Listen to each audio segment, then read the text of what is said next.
Hello there, thanks a lot for coming by PosterCentral.com's video blog today. I'm Pete Howard, and here's an original 1967 Warner Brothers Records promotional poster to promote the Grateful Dead's very first album, which means it was struck in very limited quantities, sent out to retail, oftentimes folded up. This one was never folded, and as you can see, it's quite a piece of art to behold, done by Stanley Mouse and Alton Kelly. Now, the Dead's first album was released on March 17th, 1967, and so it's, fairly easy to date this poster to that exact month. And they were Joe Smith, the president of Warner Brothers' adventurous new signing, and to help promote the album, this is the poster that he had Mouse, I don't know Joe directly, but that Mouse and Kelly designed to go up again at point of purchase, meaning department stores probably, as well as record stores and everything, in 1967. Now it's interesting because Mouse and Kelly also designed the cover of the Dead's first album, and you know exactly what that looks like naturally, but here's just a reminder. And as you can see, it's got that gargoyle-like figure in the center, and then 8 band member faces, obviously 3 of them repeated.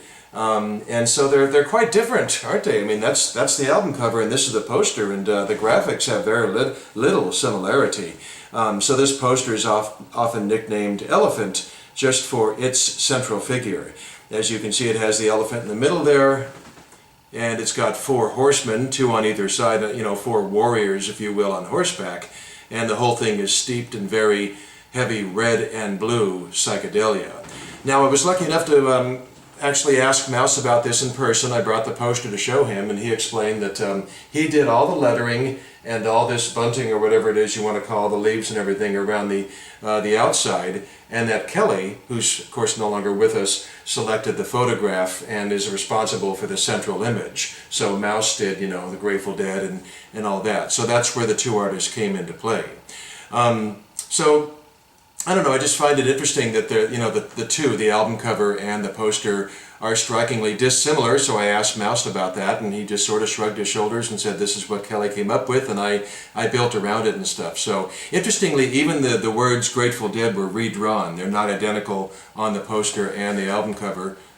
Mouse redrew them. You can see the difference, for example, in the G. It sort of curls around quite a bit on the poster where it doesn't on the album cover and so forth. So what's also interesting is, being a sort of a marketer myself in the past, I find that the album cover is much more accessible and commercial than this poster used to market it. The album cover again had all those band members looking straight at the camera and so forth, and the poster has these 4 horsemen and the elephant, which are not only unrecognizable, but has nothing to do with music, right? So it's, visually very cryptic and obtuse, which, I don't know, I sort of see as more suited, I love them both, I'm just editorializing here, more suited perhaps for the album cover, the obtuse image, than the marketing poster. I don't know, but just think like Pink Floyd, right? They had cows and factories and everything on their album covers, but the promo posters and marketing materials were sort of like more straightforward and commercial. So in the Dead's case, these 2 just seem to be flipped, but then again, non-visually, if you go to the wording, the poster has wording that is very direct messaging, and in fact, for us now, looking back, just killer, wonderful wording. Look at that at the top. It says, Warner Brothers presents from San Francisco's Haight-Ashbury. Wow, we love that. And then a very cool old, Bugs Bunny type Warner Brothers logo top center there. And then you've got the Grateful Dead, or the Grateful Dead, with the word "the" inside the G of the Grateful Dead. That's pretty wild.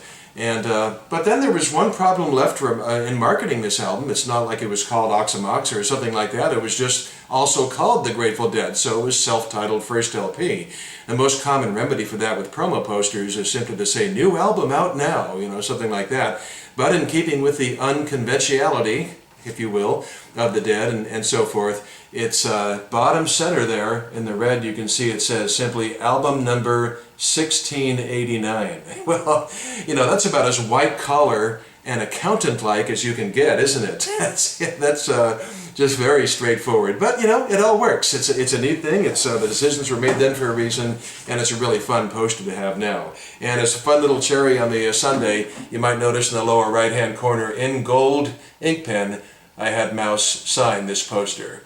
So it's always fun to get original art, the original artist to sign their posters. Grateful Dead's first album, spring 1967, the rest was history, and this poster is part of it. So thanks a lot for coming by today. Have a nice day, and we'll see you next time. Bye-bye.